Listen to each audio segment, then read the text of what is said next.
I'm going to label this as lecture 1.5 in the web development course here, but it's jumping ahead a lot and just giving a sort of, I needed to do some work on Flaskini anyway, so I figured I might as well um, film it and try to explain some of the things that are going on. So later in the unit, I'm going to introduce Flaskini, which is sort of a starting place. You can quickly get a Flask app up and running. And so I've been working, it's been a side project of mine, and it's been a while since I've worked on it. So the Flaskini software here has needed some updating. So I've been updating it and getting it online. One of the things that this used to use a different database than what we'll be using called, it used MySQL, which was recently purchased by Sun Microsystems. And they are, uh, some programmers rather are concerned that they may um, change that into a more expensive model than what it is now. And so a lot of people were switching over to an open source alternative called Maria. And I found some problems moving back and forth between them with the ORM, my SQL Alchemy. And so um, long story short, I found that it's easier to switch to this Postgres database over than keeping it with MySQL. So I went through the requirements and I found that I had a library in here in the requirements called um, MySQL, PyMySQL, which was the how Python talked to this database. But I'm getting ahead of myself. As soon as I get in here, I have a Bash terminal. So this is just me talking to my server. And so I can do ls and I can see the folders. And these are the folders that it sees.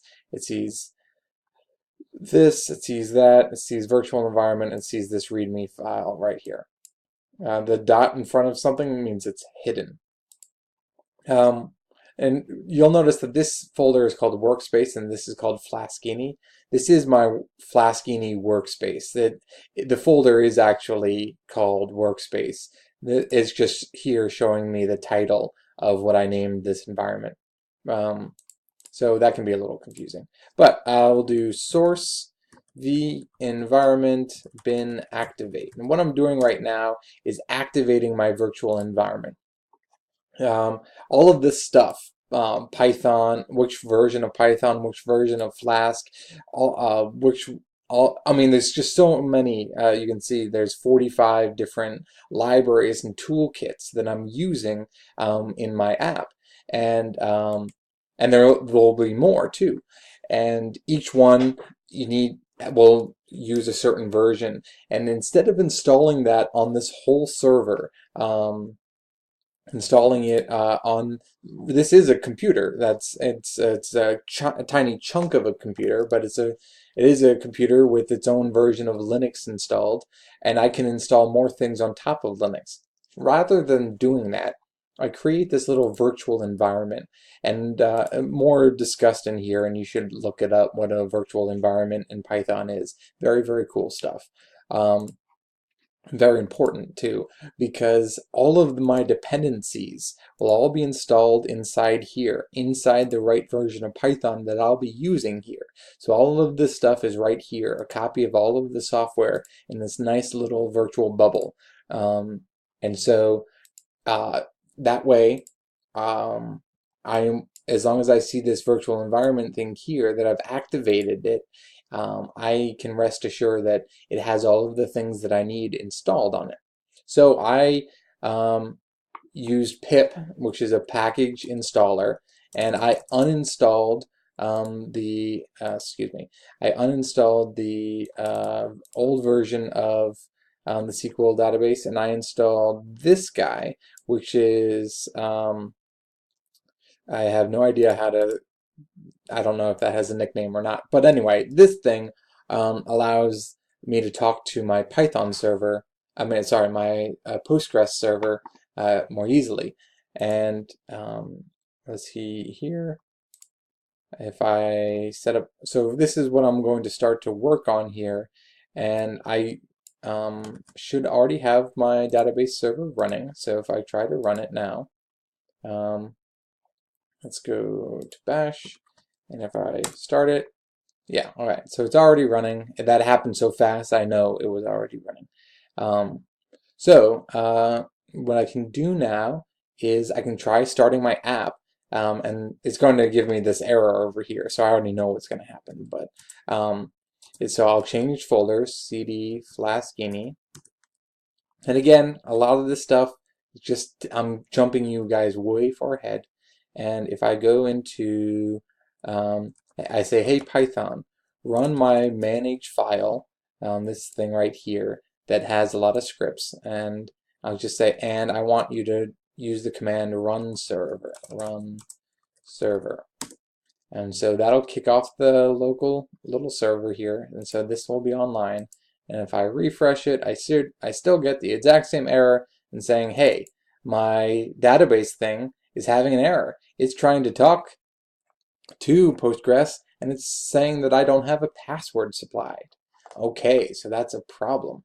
So what I need to do is press Control C here to cancel out of the app that was running, and I'll type in clear, and I'll make the text just a little bit bigger.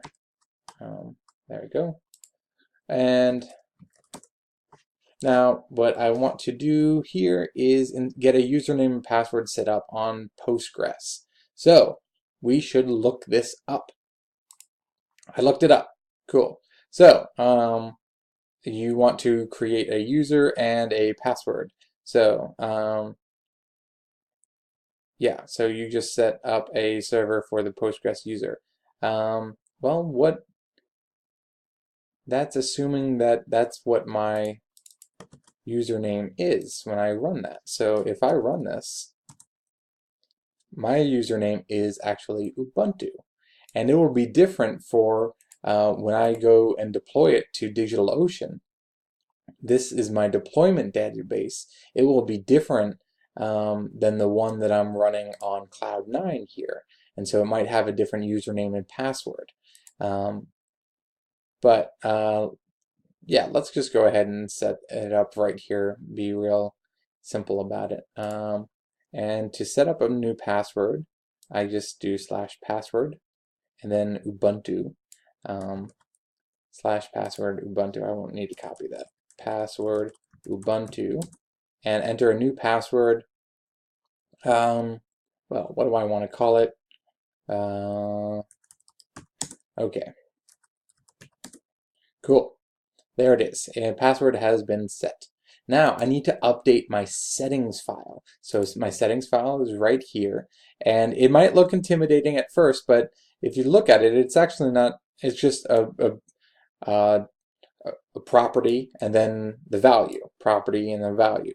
And so when my Python app, when my Flask app gets started, all of the Flask settings get pulled from this file, and any of these get the default setting gets changed to whatever this is. And so the Postgres setting will trigger that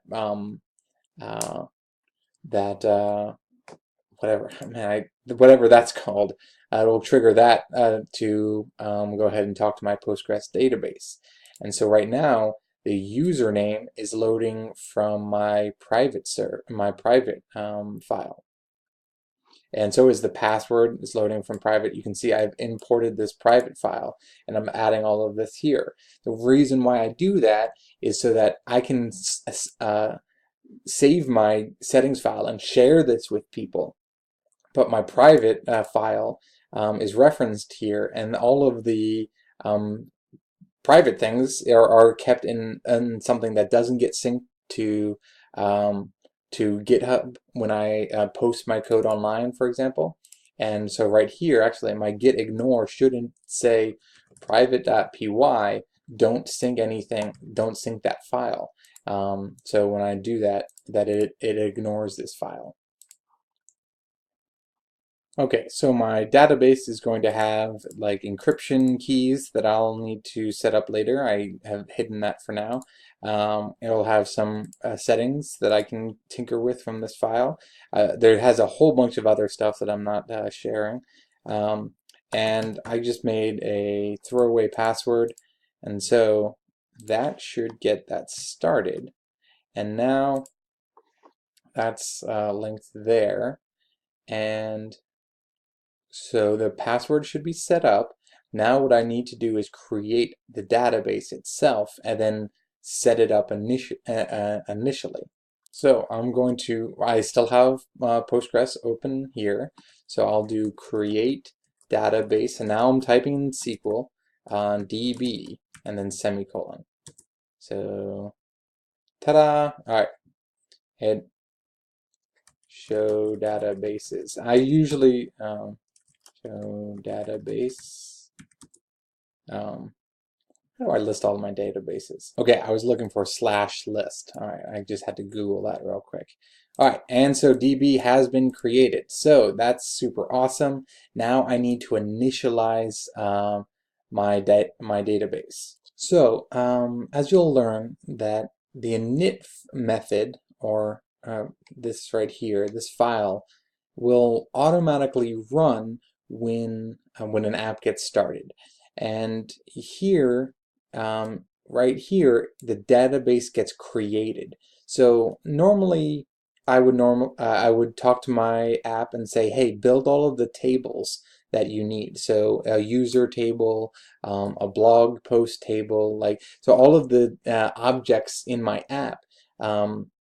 Are going to be saved on different tables of information, and this I could manually get it created, but it says before the first request, create all of the tables that that might need to be made, and it'll also make sure that an admin user, and it will make sure that I have my master account saved and set up. So okay. So all of that's there, and now what I'll do is try again to run my app. So I will exit here, quit here. Um, how do I exit? Oh wait, quit. There we go. All right. Sorry, I'm so used to a little bit different. Anyway, so clear. I will now try to run my server. Press the up arrow until it got over there. I still have it open here. Does it work? I think so. Bang. All right. So my app is now online. There's nothing really here, but you can see it. So hopefully what we've learned a little bit is some of the ways that I needed to talk to my database and get it initially configured, how I was saving some of the configurations in these files, and basically a reminder that you'll be Googling everything all the time.